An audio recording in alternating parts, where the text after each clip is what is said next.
Iba't ibang pinablish natin ngayong linggo. Andiyan ang Serena, Animal of the Week at UFO. Ang UFO for now, 3 parts pero tingin ko mas dadami pa ito sa dami ng UFO cases. Tara mga boss, simulan na natin ang week in review. Question from Super Mommy Fits the Mommy. Totoo nga ba ang Serena? My childhood big question. Personally, hindi ako naniniwala sa Serena. Dahil kung nag-i-exist sila, sa tinagal-tagal ng panahon wala pa rin tayong nakikita. Kung ang Serena ay totoo talaga, then hindi sila magiging maganda katulad ng nasa mga story. Ang mas magiging fish-like ang itsura nito kung saan meron itong web feet at hands, pati mga kaliskis dahil sa tagal nila sa tubig. Pero still, I have my reservations. Maniniwala na lang siguro ako kung talagang merong nadiskubreng Serena. Pero for now, personally, I don't believe that they exist.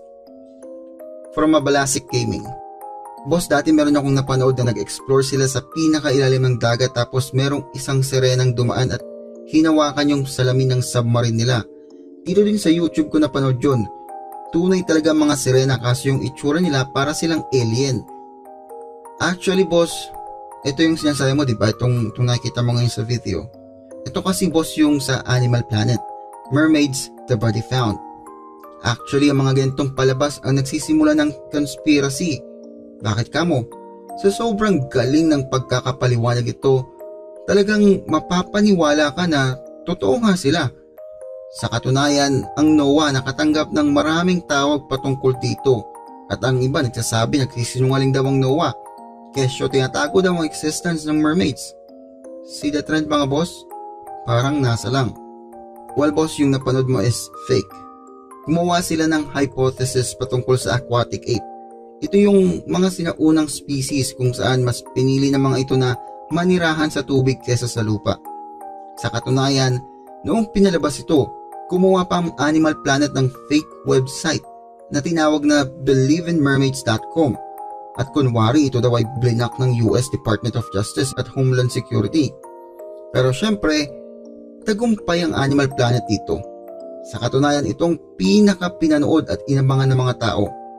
Ang kanilang second o follow-up documentary na isa ring fake, tinawag na Mermaid, The New Evidence, ay umabot ng 3.6 million viewers.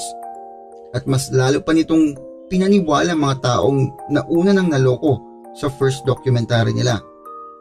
Meron naman silang disclaimer kung tutusin. Sinabi naman nila na isa itong fictional pero ito ay nasa huling parte na sa may closing credits, which is mahirap nga naman itong makita. At the same time, pag closing credits na kasi, kadalasan tayong mga tao, nililipat na natin ang TV, pinapatay o hindi naman kaya umaalis. Kaya hindi na natin nalalaman na ito ay isang fictional story lamang. Question from the scientist Professor Stein. So, Serena is Spanish? Well, hindi sila Spanish. More like sila lang ang nagpakilala sa atin sa Serena. Like religion. Sila ang nagpakilala sa atin sa Katolisismo. From Angelo Tingson. Dinala ang bata ng Serena sa isang bahay sa ilalim ng dagat. Nagtataka lang ako kasi sa tagal ng bata sa ilalim ng dagat, paano siya nakakahinga? Apparently, meron daw silang magic. Boss, ito ay kwento lamang. I don't think na totoo ito. Marami kasing mga kwento na hango lamang sa imahinasyon. From John Henry Casabuena. Boss Bulalord, may tanong ako. Mabubuntis ba ang Serena? Kasi po, wala silang sex organ. I suppose that was sex organ. Dahil half body nila sa paa hanggang sa puwet ay isda. Valid question. Dahil tayong mga tao ay mammals, let us assume na mammals din ang mga Serena. Ang mammals boss ay nanganganak na buhay na agad kagaya ng dolphins at whales. Pag nanganak ang mga ito, paglabas ng anak nila makakalangoy at makakasabay agad sa kanilang mga magulang ilang minuto pa lamang. We can assume na ganoon din ang Serena. Although wala silang butas na nakikita natin, malamang meron silang butas somewhere in their fish part. Probably dalawa. Dahil kung wala, mamamatay sila dahil hindi sila makakadumi. From MMYC RMRZ ZXC. Boss, sabi nila tinatago lang daw ng Navy ang Serena. Totoo ba? Conspiracy theory lang yan boss, pero think of this. Kung totoong may Serena, tingin mo ilan sa mga ito ang hindi gaganti kapag nakuha ang kanilang kamag-anak? We have to remember na kahit hindi sila knowledgeable katulad natin, sila ay may utak that can process critical thinking. So kung totoo sila, by now, kahit papaano, meron na sana tayong nakita. Boss, medyo ang daming pumasok sa imagination ko. What if makapag-asawa kang Serena, no? Siguro yung anak nyo magiging parang si Aquaman, tapos hindi kayo maghihirap kasi nga lahat ng yaman nasa ilalim ng dagat. Considering mamalya ang genus ng mga mermaids, then yes, pwede pa rin sila makipagtalik at manganak. Again, if we consider na mammal sa mga ito, so it is possible na magkaanak ang Serena. Then again, pag ibang sets of DNA ng Serena sa tao, it cannot reproduce. What I mean mga boss, ito ay closely related. Halimbawa, kapag nag-mate kadalasan ang mga closely related animals or mammals or whatever you call it, nagiging baog ang anak nito. Ibig sabihin, alam niyo naman, hindi pwedeng manganak. Halimbawa, pag nag-mate ang tiger at lion, manganganak ito ng ligers. Pero ang ligers, hindi na kayang makapag-reproduce pa. Isa pang halimbawa, ang donkey at ang kabayo. Closely related sila. Pag sila ay nag-mate, manganganak ito ng mule. At ang mule ay hindi na kayang mag-reproduce pa. So mga boss, switch na tayo, AOTW. From Grim Reaper, paano kaya kung nabubuhay pa mga yan boss? Ano kayang mangyayari? Kung nabubuhay pa sila hanggang ngayon, malamang sa malamang, isa na rin sila sa mga endangered species. Totoong nakakatakot ang mga ito. Pero sa katunayan, mas nakakatakot tayong mga tao dahil mabilis tayong mag-reproduce at medyo may katagalan din ang lifespan. Tayo kasi sa ngayon ang nasa taas ng food chain kaya kahit gaano sila kadelikado, dedo pa din ito pagdating sa atin. From Red Sausage 66. Yung manok bat butiki ay pamilyado ba sa dinosaur? Tama si Boss JJ Boy. Sa katunayan, ang amino acid sequence ng isang T-Rex mula sa nakuhang collagen ay kinumpara sa mga hayop na nabubuhay ngayon. At base sa findings, mas malapit ang structure nito sa mga manok. Papaano sila nakakuha ng sample, I hear you say?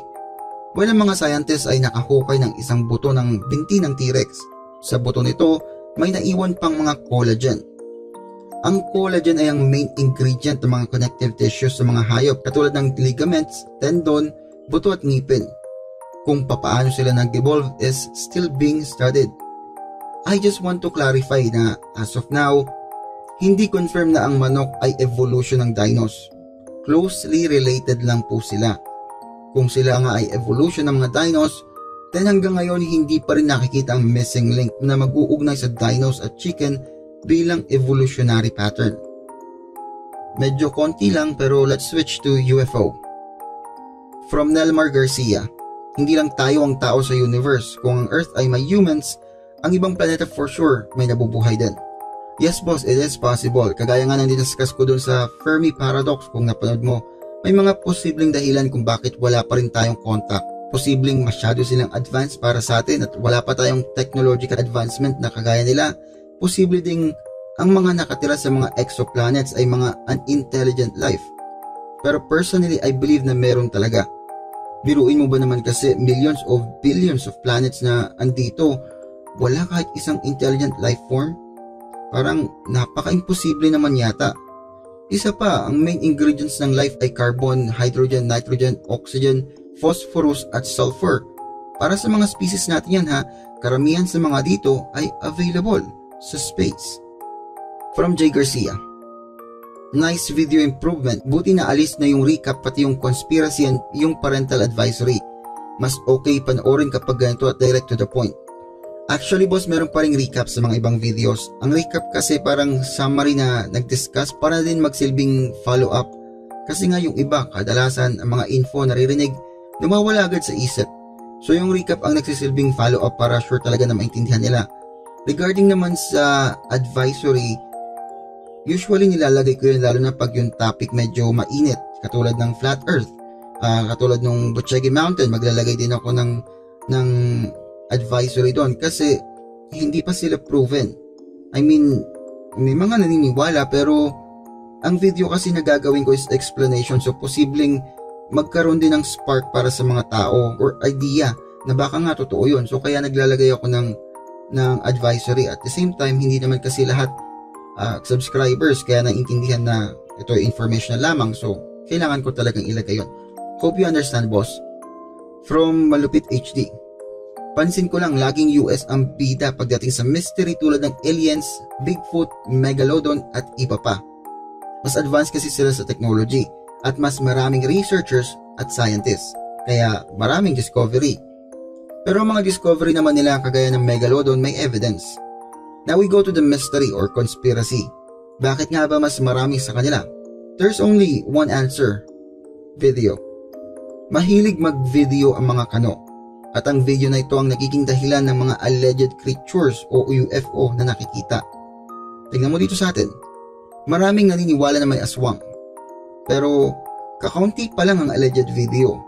Ang karamihan mga CGI or fake kasi nga tayong mga Pinoy nagsisimula pa lang ang advancement, ang paggamit ng video at pag-record ng mga simpleng bagay. Another reason is the budget. Siyempre karamihan sa atin hindi capable na bumili ng gadgets. Kaya puro chismis o kwento lang. From Nalaglag na Anghel. Saan video na magpapatunay na bilog ang mundo? I know out of topic question to, pero yung video na yan possibly this week or next week. Sa totoo lang, sinabi ko sa inyo na A to Z ang gagawin ko, di ba? Pero isang video lang ang gagawin ko, isang bagsakan. Tama na siguro yon at the same time kasi masyado ng self-explanatory ang iba. Well, come to think of this. Alam niyo ba kung gaano katagal ginawa ang oras? I mean, gaano katagal ito bago naging 24 hours? Eh ang kalendaryo, hindi niyo ba napapansin na every summer falls starting on March dito sa atin? Kinalculate kasi yan using the rotation of Earth sa Sun.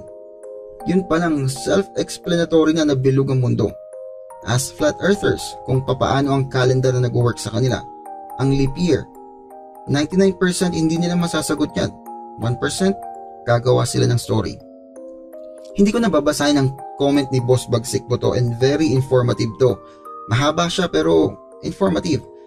Follow up or additional lang sa number 3. Totoo na wala pang pruweba sa mga extraterrestrial. Ito ay hypothesis lamang. Then again, sa dinami-dami ng videos, totoo nga ba na hypothesis pa rin ang mga ito? Naalala ko pa yung video regarding sa Hollow Earth kung saan ang mga ito ay nasa loob daw ng mundo at lumalabas sa Antarctica. Kung totoo nga ito, then hindi natin sila matatawag na extraterrestrial. Pero up until now, nananatili itong hypothesis dahil hindi pa tayo nakakalabas ng mundo natin. Maraming naniniwala na ang buhay ay nagsimula agad matapos ang Big Bang at ang mga ito ay nagkalat sa universe. Sa katunayan, may mga eksperto na naniniwala na tayo mismo ay extraterrestrial dahil hindi naman talaga tayo sa mundo. Tayo ay posibleng nanggaling sa isang kometa at ang kometa na to ay may bits of life na bumagsak sa mundo ilang bilyong taon na ang nakakaraan. Ito ay hypothesis lamang. Oops, teka muna bago mag-comment. Ito ay scientific hypothesis pa lamang. Hindi po ito biblical. Again mga boss ha, alam ko sa biblical ginawa tayo ni God. And then again, I am explaining to you a scientific possible hypothesis. Ito muna sa ngayon mga boss, medyo busy rin sa pagre-research. Huwag po palang kalimutang mag-vote sa poll natin dahil hindi po lahat ng nakalagay doon mariresearch. Ang mga matataas na votes lang po ang makukuha. At the same time, kung may request kayo, pakilagay na din po sa poll. Ayan muna sa ngayon mga boss. Salamat sa panonood.